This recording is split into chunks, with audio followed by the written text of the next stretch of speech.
Violet in Violet is Blue is a little orphan girl who was adopted by a bunch of Yetis. She's very cute, so we're going to do this quest and help her have a good Christmas. The beginning of the quest, every time I've done this quest, is very frustrating because these balls that she throws at you, Runescape's tick system really makes this kind of frustrating, especially when the balls aren't moving in a predictable manner. Especially when your latency is very high for some reason because Comcast sucks. The quest becomes very annoying. Fortunately, we got to the top without being hit a single time by Violet snowballs. We complete the quest and we bring her to the big Christmas party in the middle of Yeti Town. I guess we'll call it Yeti Town, that works. Big old bonfire, how happy, fireworks, Merry Christmas. It is January. Look at these little Yeti children. They are not cute. Definitely not as cute as Violet is. They are creepy, and I hate them. The lamp rewards are useful, and we're going to use them on, if I remember correctly, Hunter. Just because the early levels of Hunter are pretty terrible. Violet is Blue 2 is the sequel to this quest that came out in 2020, December of 2020. It also gives XP lamps. The XP lamps give more XP. They give about 3, 4, and 5,000 each. We'll definitely use those XP lamps on Hunter to get rid of the early boring levels. So we make it to the middle of Yeti Town, and it seems like the Christmas tree's been attacked. It's been set alight. It's been turned into a brilliant blaze. But we finish the quest anyway and we get our lamps. We're probably not going to use those cosmetic overrides, but we got them. We did another clue scroll. Ooh.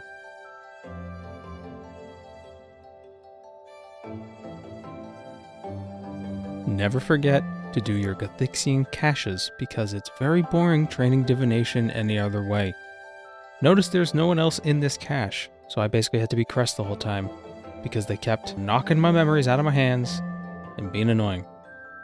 But we got 100 points. We got a full 100 points. Isn't that exciting? Next up is Impressing the Locals, another short quest. Some easy quest points, single quest point, but it gives us access to the Ark.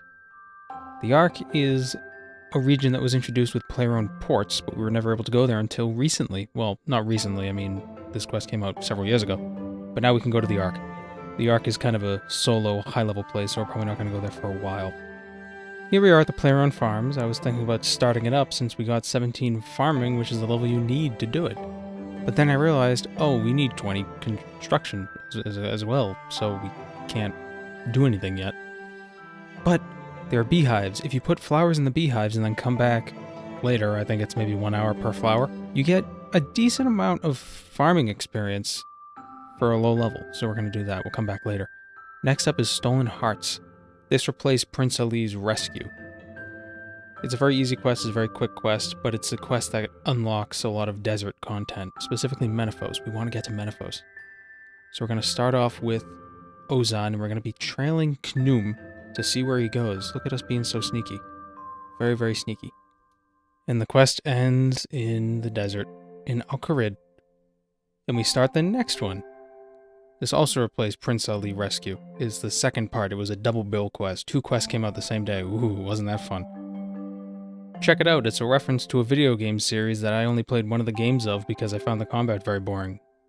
I don't know, maybe the combat improved since then. A weird glitch happened. Leela turned green. And it wasn't just Leela, it was also me. I turned green. Looked like Jim Carrey from The Mask. Yeah, now we're very dirty. Now we look very dirty. I don't know what's going on. Ozan looks like he's out of his mind. I don't even know what's up. Look at his mouth. That's... Ugh. Carrying on. We complete the quest. We get some XP lamps, but it's not really a lot of XP. Regardless, I'm not going to turn it down because we're very low level right now. Any XP is good XP. And finally, the Jack of Spades. This quest unlocks Menaphos. It is a very useful hub for mid-level players, which will be soon, trust me. So now we're supposed to be flying on a magic carpet, but it seems like we've forgotten our magic carpet. I'm confused by the animations, but we're just gonna roll with it. Let's get to Menaphos and do this quest. Quest is completed. Got some Dungeoneering XP and some Construction XP. The Construction XP will be useful so we don't have to train as much to get 17. Also tried to do a city quest. It was kind of boring. I did it, got some Menaphos rep. Nothing really much to say there. Finally, missing presumed death. The reason why I want to do this quest is because it gives agility experience. And our agility level's been low for a while. It'd be nice to level it up a bit. And then possibly we can do the Grand Tree quest. We need 25 agility to do that. But the Grand Tree gives pretty good rewards, specifically a decent amount of agility XP. After helping Icthlaren, our dog boy, kill a bunch of the whites, we arrive in the Empyrean Citadel, which was an old Aviancy stronghold, which has been abandoned for reasons unknown, or perhaps they are known, I just don't know. And now Slisky appears like a Disney villain, with his shadow being all spooky, and then, woohoo, here he comes. Look at him, all charismatic and fancy. Oh, what a character he is. Something I find really funny, which I didn't realize until doing this quest for like the 5th time. The two, I guess, death gods of this game would be Death and Icthlaren. A man made out of bones and a dog. You'd think they wouldn't be allies, but they are. That's fun.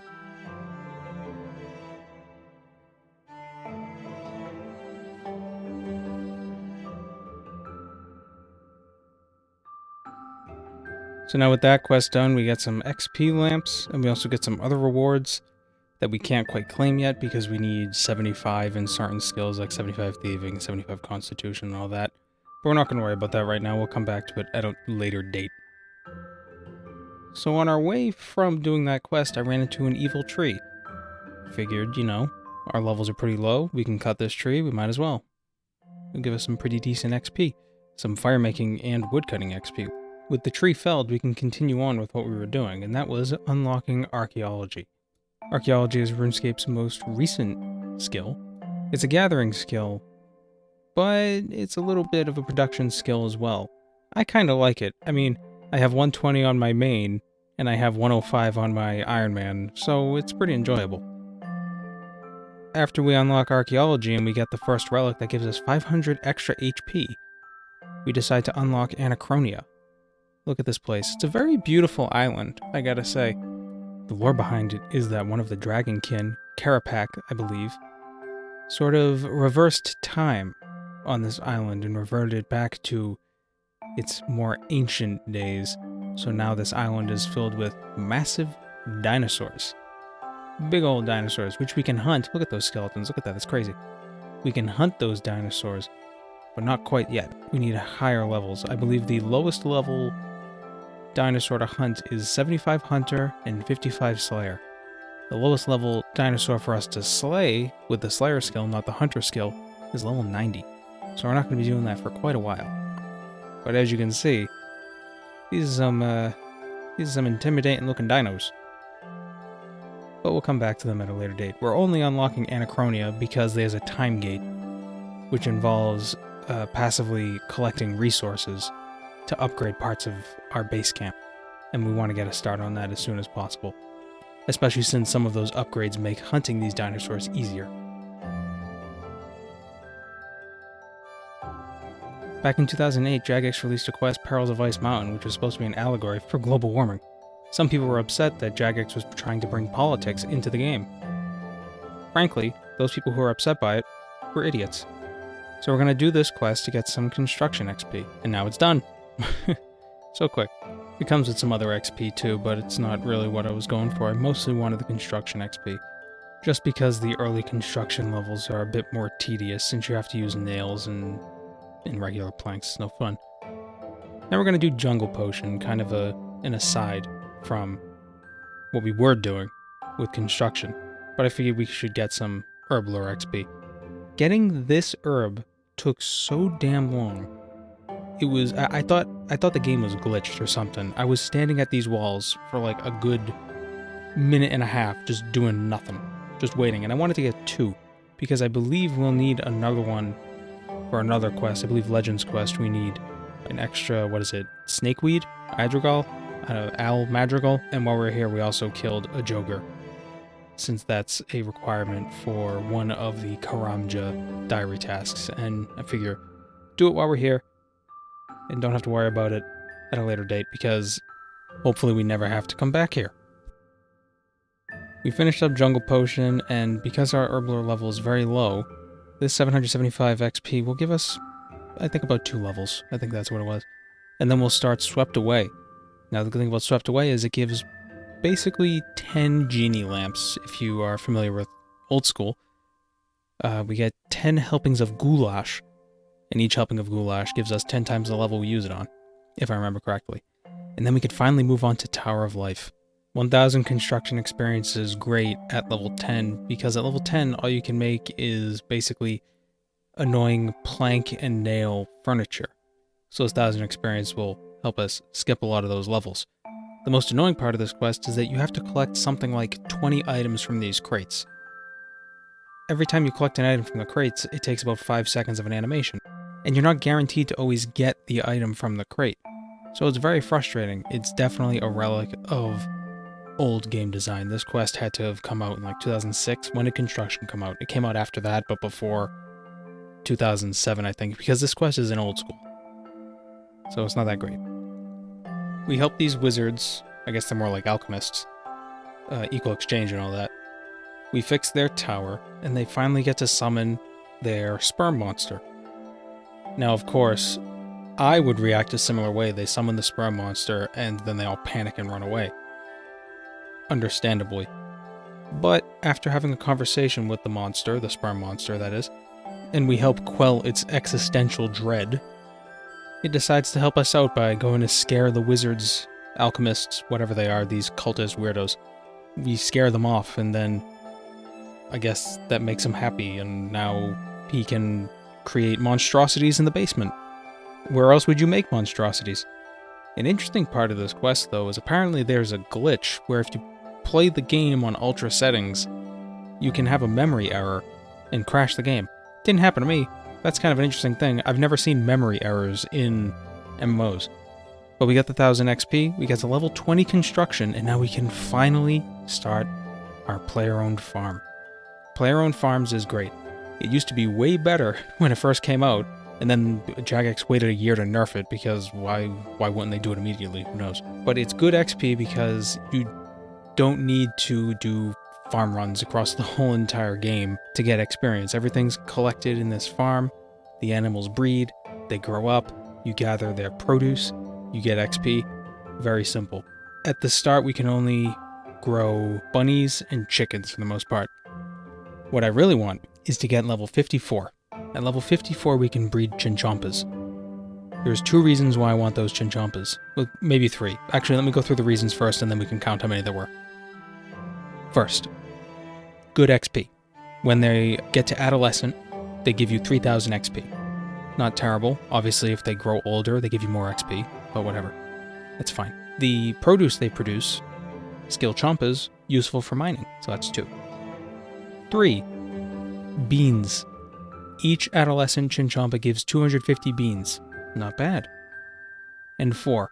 If you put them in the breeding pen, and you have a farmhand who costs quite a bit of beans, but you have a farmhand who collects them as they're born, as unchecked skill chompas or chinchompas, you can sell them on the Grand Exchange for about 100k each. If you leave them there to grow, you can end up with 10, 20, 30 of these little chinchompas to sell. It's really a decent way of making passive money. And the best part, listen here, here's the best part. They eat anything. They'll eat anything. So that means you could feed them the cheapest food, which are woad leaves, which are a type of flower. That's the type of food they're considered, so you also can feed them to sheep and cow, which is what we'll be breeding until we can get to 54 4-skill chompas. You can buy woad leaves for 25 coins each from one of the Falador farmers. So it's always 25 gold apiece. You can buy them in lots of thousands. So you can buy 10,000 at once, and you're good. You'll be good for weeks. It's fantastic. It is fantastic, but we need to get to 54 first. And in the meantime, once we get to 42 farming, we can go to the ranch out of time on Anachronia and grow frogs. The good thing about frogs is that their produce sells pretty decently as well.